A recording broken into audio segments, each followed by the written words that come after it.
या समाजापुढे घेऊन ठेवलेला आहे। शिक्षण, साहित्य, समाजकारण आणि संस्कृती या सर्व क्षेत्रांना एका धाग्यात गुंफणारे बहुआयामी व्यक्तिमत्व म्हणजे doctor Shantaram Karande sir. DCA पासून ते श्रीलंकेत मानद PhD पर्यंत शिक्षणाचा, कर्तृत्वाचा आणि कवीपासून तर फिल्म निर्माता, नाट्य निर्मात्यांपर्यंत कलेचा प्रवास त्यांनी केलेला आहे। ते उत्तम अभिनेते देखील आहेत। त्याचबरोबर सध्या ते महाराष्ट्र नवनिर्माण सेना रोजगार व स्वयंरोजगार विभागाचे सरचिटणीस म्हणून महाराष्ट्रभर तरुणांना स्वावलंबी बनवण्याचा मोहिमेवर काम करीत आहेत। Doctor Shantaram Karande fans foundation, राष्ट्रीय चर्मकार महासंघ आणि पांडुरंग प्रतिष्ठान या संस्थांच्या माध्यमातून सामाजिक बांधिलकी जपत आहेत।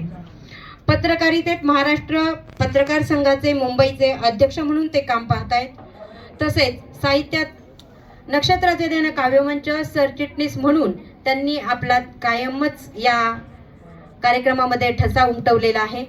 मनसे इशारा, आपला महाराष्ट्र धर्म, कोकण पर्वत अशा 15हून अधिक वृत्तपत्रे, मासिकांचं संपादन त्यांनी केलेलं आहे। अशी त्यांची तळपती लेखणी, तळपत विचार आपल्यापर्यंत पोहोचलेले आहेत।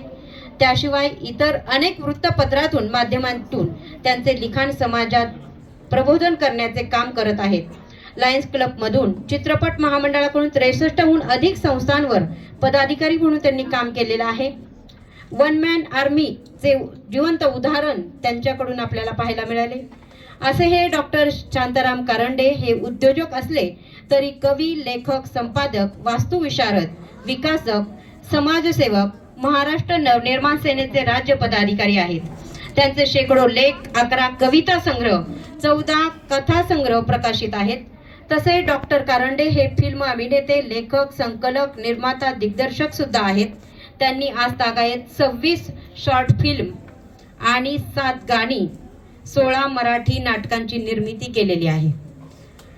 डॉक्टर कारंडे यांना आज तागायत विविध स्तरांवर राज्य, राष्ट्रीय व आंतरराष्ट्रीय असे एकूण 226 पुरस्कार प्राप्त झालेले आहेत। असे बहुआयामी व्यक्तिमत्व असणारे कारंडे साहेब समाजसेवेचे भान कधीच हरवू देत नाहीत।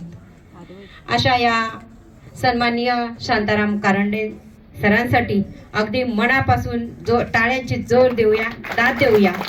आणि असं व्यक्तिमत्व आमच्या या नक्षत्राचं देणं काव्यमंचाला लाभलेलं एक खरंच हिरा आहे आणि तो हिरा आम्हालाही त्यांच्याबरोबर घेऊन जायचं काम करत असतो।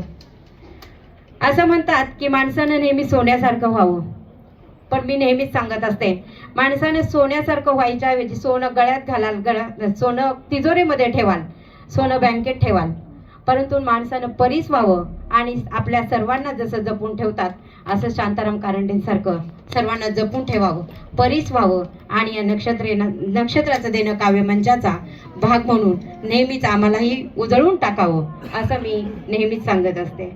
आजच्या या कार्यक्रमामध्ये उपस्थित असलेले शांताराम कारंडे सर, त्याचबरोबर दिनेश चव्हाण सर,